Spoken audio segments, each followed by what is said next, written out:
Baik, Assalamualaikum warahmatullahi wabarakatuh. Selamat datang. Eh, yang kami hormati, Dr. Yatiwati, selaku dosen pengamatan kesehatan, serta teman-teman sekalian. Pada kesempatan ini, kami dari kelompok 8, detik 12, akan mempresentasikan materi yang telah kami siapkan, dengan penerimaan sosial pasien TBC dalam konteks jaminan kesehatan nomor 17 tahun 2023 dan transformasi layanan kesehatan. Ya,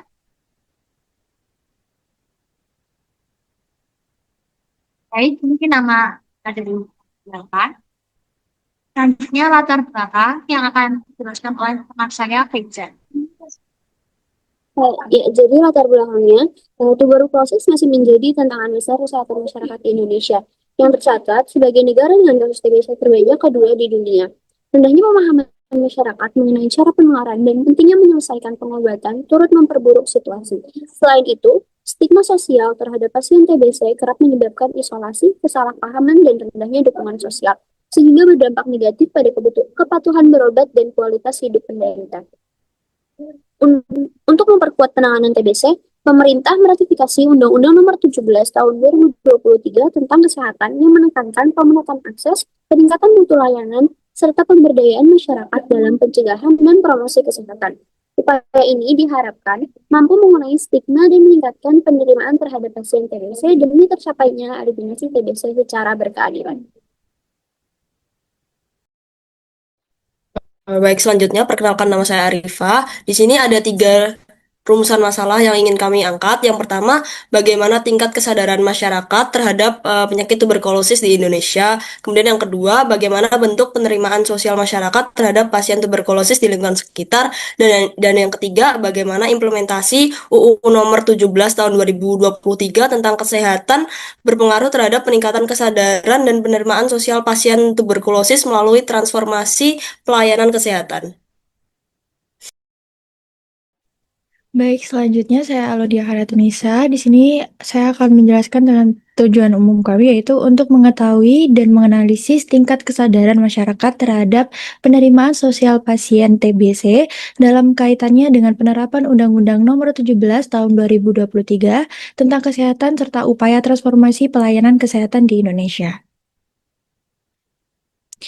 Lalu selanjutnya ada tujuan khusus. Yang pertama yaitu mengetahui sejauh mana tingkat pengetahuan dan kesadaran masyarakat terhadap penyakit TBC.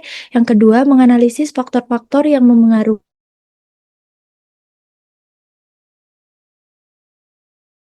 dan dampak implementasi Undang-Undang Nomor 17 Tahun 2023 dalam mendukung transformasi pelayanan kesehatan yang berorientasi pada penghapusan stigma terhadap pasien TBC. Baik, selanjutnya untuk uraian kasus. Jadi pada tahun 2011, Ani Hernasari didiagnosis mengidap TBC resisten obat atau TBC-RO. Sebuah kondisi yang saat itu sangat ditakuti sehingga ia menghadapi stigma dan diskriminasi meskipun sudah menjalani terapi. Saat melahirkan pada tahun 2012, Ani mengalami perlakuan tidak adil. Beliau tidak diberi ruang untuk berganti pakaian sebelum operasi sesar dan tidak diizinkan melahirkan di ruang bersalin, melainkan beliau dipindahkan ke ruang isolasi penyakit paru, meski rekam medis menunjukkan ia sudah tidak menularkan TBC. Bayinya yang lahir prematur juga mengalami dampak diskriminasi karena dirawat selama 8 hari dan hanya diberi susu formula dari posisi yang sama, tanpa pergantian sisi, menyebabkan kepala sang bayi menjadi datar. Pengalaman ini menjadi bukti nyata diskriminasi yang Ani alami di fasilitas kesehatan. Perkenalkan, nama saya Safira Zaweriska. Di sini saya akan menjelaskan tentang kerangka konseptual.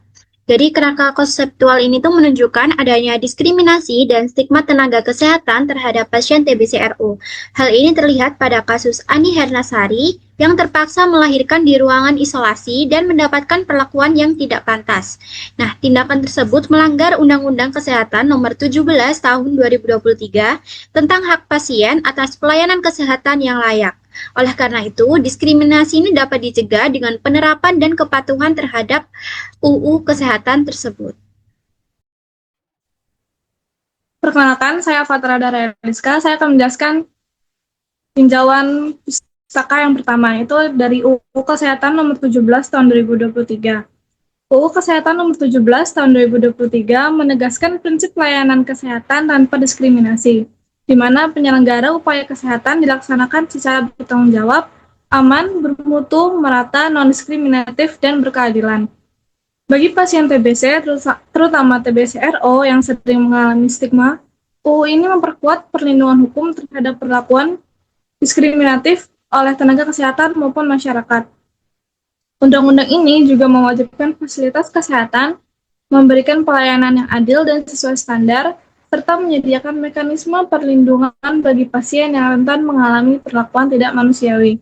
Dengan penerapannya, UU ini diharapkan mampu meminimalkan diskriminasi terhadap pasien TBC dan memastikan setiap pasien memperoleh hak layanan kesehatan secara adil dan bermartabat.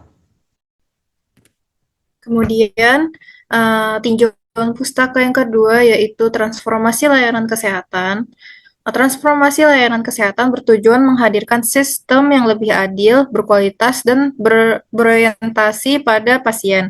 Upaya ini mencakup penguatan layanan primer, digitalisasi kesehatan, peningkatan SDM kesehatan, serta pembenahan pembiayaan. Pendekatan ini penting untuk penanganan TBC, karena layanan yang ramah pasien, edukasi yang lebih baik, dan pemanfaatan teknologi pelaporan membantu mengurangi stigma serta meningkatkan pengawasan pengobatan. Transformasi ini sekaligus mendukung pelaksanaan Undang-Undang 17 2023 untuk memastikan layanan kesehatan yang inklusif dan non-diskriminatif bagi penderita TBC. Selanjutnya, tinjauan pustaka yang nomor 3, yakni diskriminasi dalam pelayanan kesehatan. Diskriminasi dalam pelayanan kesehatan adalah perlakuan tidak adil terhadap pasien berdasarkan kondisi tertentu, termasuk TBC. Nah, bentuknya dapat berupa penolakan layanan, pengucilan, atau perlakuan merendahkan. Penelitian menunjukkan bahwa diskriminasi sering dipicu oleh kurangnya pengetahuan tenaga medis, ketakutan berlebihan terhadap penularan, dan stereotip negatif. Dampaknya serius, menurunnya kepatuhan berobat, meningkatnya stres psikologis, dan bertambahnya stigma diri. Karena itu, edukasi regulasi dan pelatihan tenaga kesehatan sangat penting untuk mengurangi diskriminasi dan meningkatkan kualitas layanan.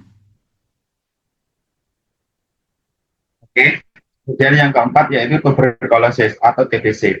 TBC atau tuberkulosis adalah penyakit menular yang masih menjadi masalah besar di Indonesia. Diperburuk juga dengan rendahnya pemahaman masyarakat dan tingginya stigma.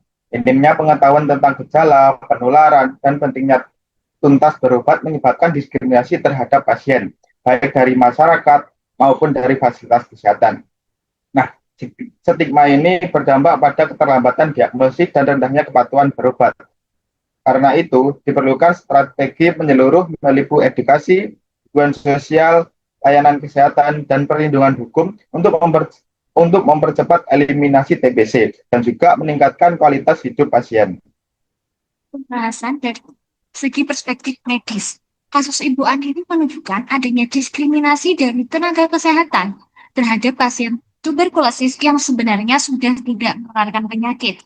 Ia dipaksa melahirkan di ruang isolasi tanpa fasilitas yang layak, termasuk tidak diberi ruang ganti sebelum operasi.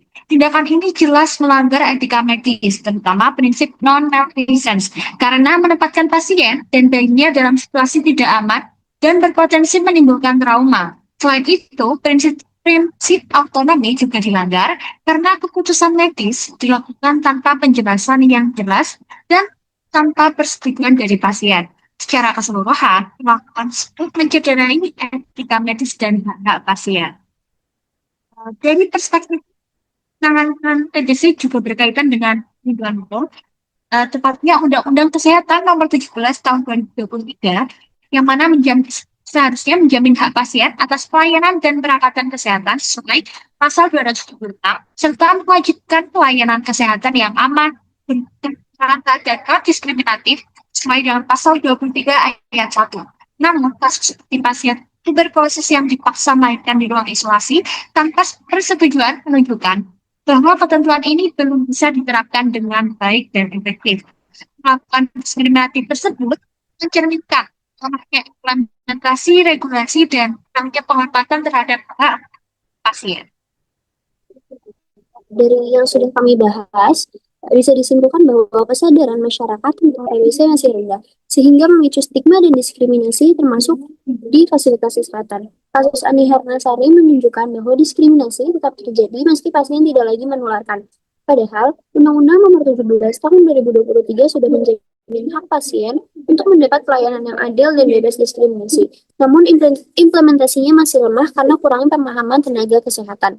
Transformasi sistem kesehatan menawarkan peluang perbaikan, tetapi keberhasilannya bergantung pada edukasi, pengawasan, dan konsistensi penerapan standar.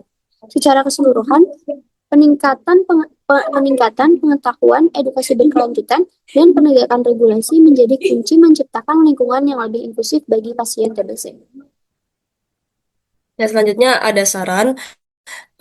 Masyarakat perlu meningkatkan pengetahuan dan edukasi mereka tentang tuberkulosis untuk mengurangi stigma. Kemudian dari tenaga kesehatan wajib memahami etika dan UU Nomor 17 Tahun 2023 agar pelayanan yang berlangsung adil dan bebas dari diskriminasi. Kemudian dari pemerintah juga harus memperkuat transformasi kesehatan melalui layanan primer, digitalisasi, pelatihan tenaga kesehatan, serta pengawasan terhadap praktik diskriminatif.